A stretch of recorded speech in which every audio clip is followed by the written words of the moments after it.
Buongiorno cari amici, ben ritrovati in questo spazio in mia compagnia. Oggi inizieremo insieme questo libro, la lettura dei I segreti di Taverner, dottore dell'occulto. È edito da Venezia ad opera di Dion Fortune. Dion Fortune è una grandissima occultista inglese, britannica, di matrice cabalistica cristiana, dunque ha un'impronta comunque definita nell'ambito cristiano e ha una formazione estremamente importante che ha comunque influenzato gli studi ermetici a seguire. Eh, il, la caratteristica importante dei suoi lavori risiede nell'aver scritto di materie occulte e comunque di cose di insegnamenti reali sotto forma di romanzo.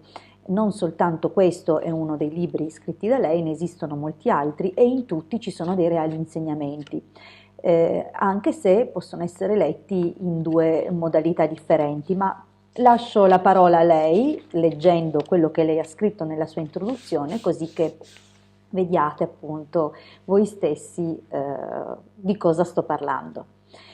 Dunque cominciamo questo nuovo viaggio. Introduzione.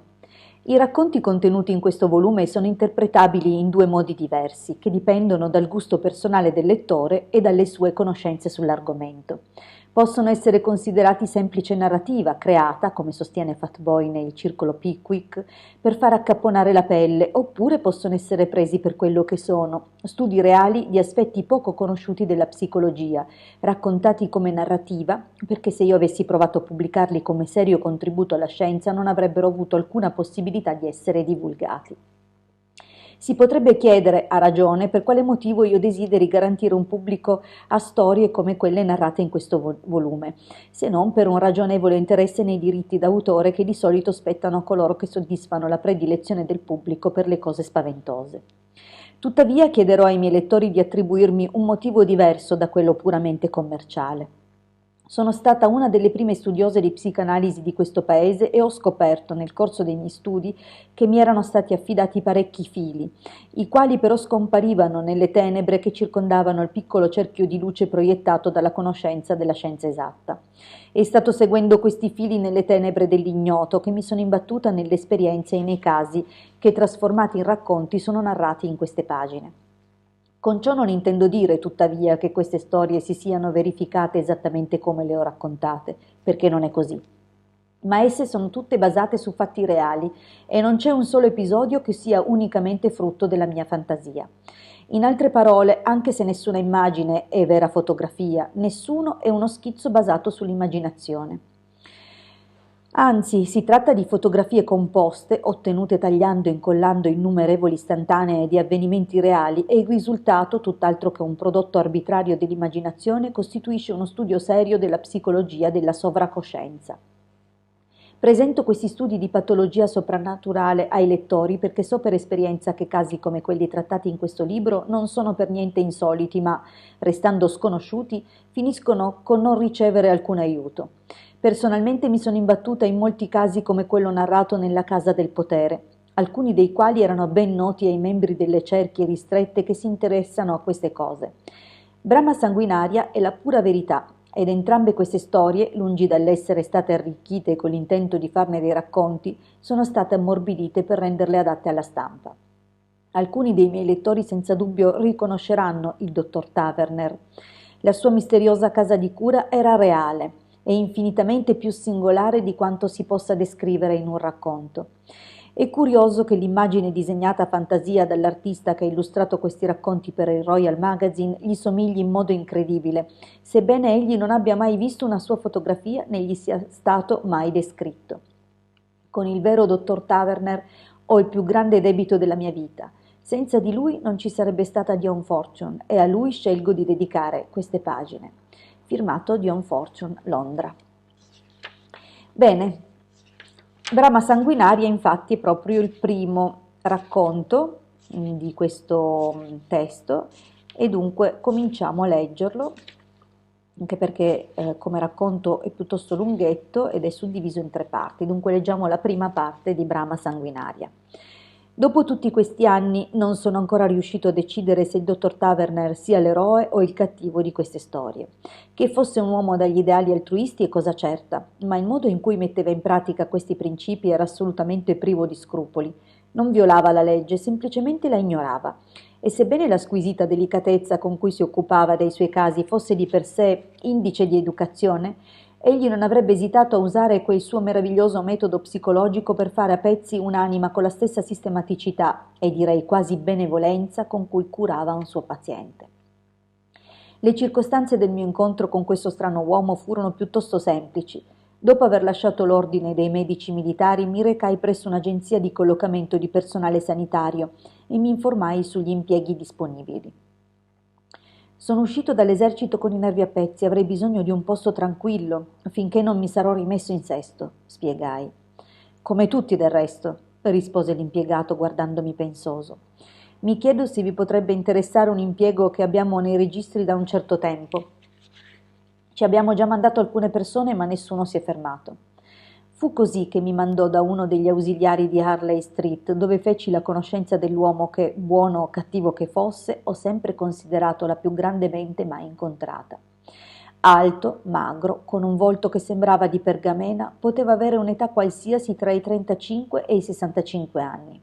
Io l'ho visto dimostrare entrambe le età nell'arco della stessa ora. Quel giorno non perse tempo per venire al dunque. Ho bisogno di un supervisore medico per la mia casa di cura, mi informò. Ho saputo che siete specializzato in casi mentali, per quanto sia possibile esserlo nell'esercito. Temo che troverete i miei metodi piuttosto diversi da quelli ortodossi, tuttavia, poiché a volte riesco dove gli altri falliscono, penso di essere giustificato nel continuare a sperimentare, cosa che ritengo, dottor Rhodes, sia il massimo che i miei colleghi possano pretendere di fare. I modi cinici dell'uomo mi irritarono, per quanto fosse innegabile che in quel periodo la cura delle malattie mentali non rientrasse tra le scienze esatte. Quasi rispondendo ai miei pensieri continuò. Il mio principale interesse risiede in quell'area della psicologia ancora inesplorate dalla scienza ortodossa.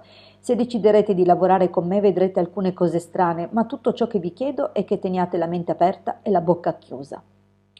Questo mi accinsi a fare perché, sebbene rifuggissi istintivamente da quell'uomo, emanava un fascino curioso, un senso di forza e di ricerca audace, che mi spinse a concedergli almeno il beneficio del dubbio per vedere fino a che punto poteva arrivare. La sua personalità straordinariamente stimolante, che sembrava accordare il mio cervello come per un concerto, mi fece capire che poteva essere un buon tonico per un uomo come me, che al momento aveva perso il controllo della propria vita. Se non ci mettete molto a fare i bagagli, si offrì, vi posso accompagnare in automobile. Venite con me fino alla rimessa e vi condurrò ai vostri alloggi. Potete prendere le vostre cose e saremo là prima che faccia notte. Procedemmo a velocità sostenuta sulla strada per Portsmouth fino a Thursley. Poi, con mia sorpresa, svoltò a destra e portò la grossa automobile su una strada sterrata che costeggiava il bosco. Questo è il terreno o campo di Thor, spiegò mentre il paesaggio brullo si dispiegava di fronte a noi. Qui si conserva ancora l'antico culto. La fede cattolica? Chiesi. La fede cattolica, mio caro signore, è una novità. Mi stavo riferendo al culto pagano. I contadini della zona praticano ancora alcuni pezzi dell'antico rito. Sono convinti che porti loro fortuna o qualcosa del genere. Non ne conosco il vero significato. Non ne conoscono il vero significato. Si fermò un momento, poi si volse verso di me e disse con enfasi straordinaria. Avete mai pensato cosa potrebbe succedere se un uomo che possiede la conoscenza rimettesse insieme tutto il rituale? Ammisi di non averlo mai fatto. Non ne sapevo niente, ma di certo quell'uomo mi aveva condotto nel punto meno cristiano che avessi mai visto in vita mia. La sua casa di cura era meravigliosamente in contrasto con la zona spoglia e selvaggia che la circondava. Il giardino era un tripudio di colori e la casa vecchia, di forma irregolare e coperta di piante rampicanti, era affascinante all'interno come all'esterno. Mi fece pensare all'Oriente, al Rinascimento, pur avendo come stile solo quello conferitole da un colore caldo e ricco e da una sensazione di comodità. Mi dedicai subito al mio lavoro, che trovai incredibilmente interessante. Come ho già detto, il lavoro di Taverner iniziava là dove finiva la medicina canonica, e io avevo in cura casi che un medico ordinario avrebbe definito adatti a un manicomio, trattandosi di nient'altro che pazzi. Eppure Taverner, con il suo metodo particolare, svelava le cause che operavano nell'anima e nel regno indistinto in cui l'anima dimora, gettando una luce completamente diversa sul problema e riuscendo spesso a salvare i suoi pazienti dalle oscure influenze che si addensavano intorno a loro. Il caso dell'uccisione della pecora fu il primo esempio interessante dei suoi metodi. Bene, con questo abbiamo concluso la lettura per oggi. Vi invito a tornare qui domani o quando la prima occasione che vi sarà possibile continuare la lettura. Comunque seguitemi, così che conoscerete altre cose veramente molto interessanti. Per ora vi ringrazio e ci ritroviamo qui al prossimo appuntamento. Un grande abbraccio dalla vostra Edgarda e mi raccomando iscrivetevi al canale sia il mio che del Marietto Veneziano. Grazie a tutti, a presto.